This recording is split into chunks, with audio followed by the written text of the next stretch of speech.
Hi everyone, welcome to another video. Today I would like to talk about social comparison.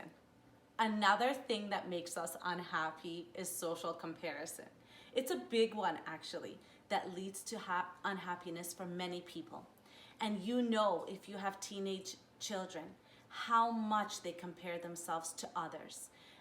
It is really pathologic in our society right now, but we need to role model it. So let's talk about it for us adults, or if there's teenagers watching this, you'll see it from my perspective or from a different perspective.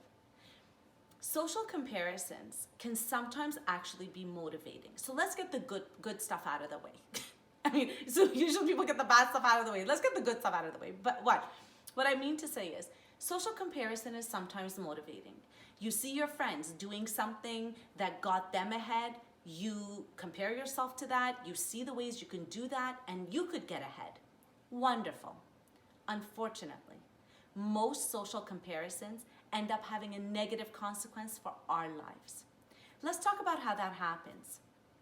There's two types of social comparison. There's upward comparison.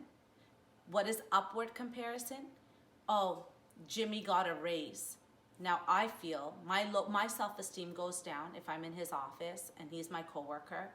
My worth, or I feel inferior, or it might cause me distress. So that's the upward comparison. What about the opposite? Downward comparison. Downward comparison would be, oh no, my friend's cancer spread. That's downward. That also doesn't make us happy when we compare, because then we feel guilt. We also feel the what if I suffer the same thing. So either upward or downward comparison does not bring us any happiness. And if anything, the negative consequences of comparison far outweigh any benefit that you would get from comparing. So to combat this, mindfulness plays an important role.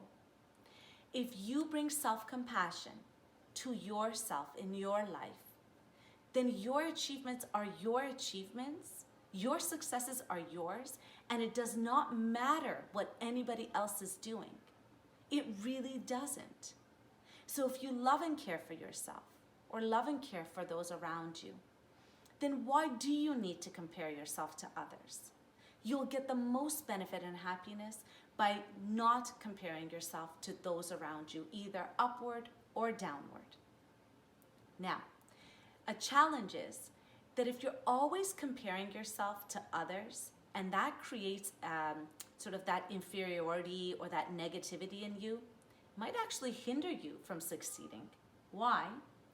Because you may not socialize with super happy, super high achieving people, because every time you do, you feel inferior. So therefore, the benefit you would get from socializing and being around high achieving people, if you always compare yourself, so you leave an event feeling inferior, depressed, down because you don't have what they do, you're going to hinder yourself, because you could learn from them.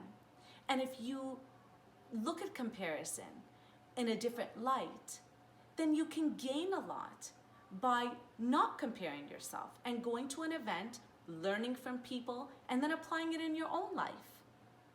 So comparisons, social comparisons, can really hinder us in our lives. And for our children, I think it's very important that we share this information with them, because they're very prone to comparing themselves to others, and maybe we as parents, and I know I have done this, we compare them to others. What did your friend do? Even if it's just in a, oh wow, isn't that great? Oh, didn't you think about doing that? Even something as subtle as a positive twist that we think we're putting on it could be interpreted by our children as what it is, which is comparison. So let's celebrate the achievements that we get, the successes that we get, no matter how big and small, irrespective of what others are achieving and getting. So social comparison goes against happiness. So if you want to cultivate happiness in your life, decrease and really be aware of how many people you compare yourself to. So let's do a quick meditation before we finish today on social comparison. And what I want you to do, I want you to get into a nice, comfortable seated position. Take a few nice deep in and out breaths. There's no right or wrong way to breathe. Just a nice deep in breath and an out breath. Feeling your sit bones, letting your shoulders drop away from the ears. And I want you to see how it feels when you compare yourself to somebody you know, to someone fictional. And what do you gain by comparing yourself? Do you feel good about yourself after? Do you feel guilty or sad? Do you feel inferior? And I want you to spend just a couple of minutes really seeing how it feels in the body when you compare yourself to others. And if you feel sad, and if you feel upset or guilty or ashamed for doing it, those feelings are all normal. Bringing awareness to when and how you are comparing yourself is the way to get freedom of stopping the comparison. You do not know other people's circumstances, their happiness, and what they portray on the outside might be very different than what they're experiencing on the inside.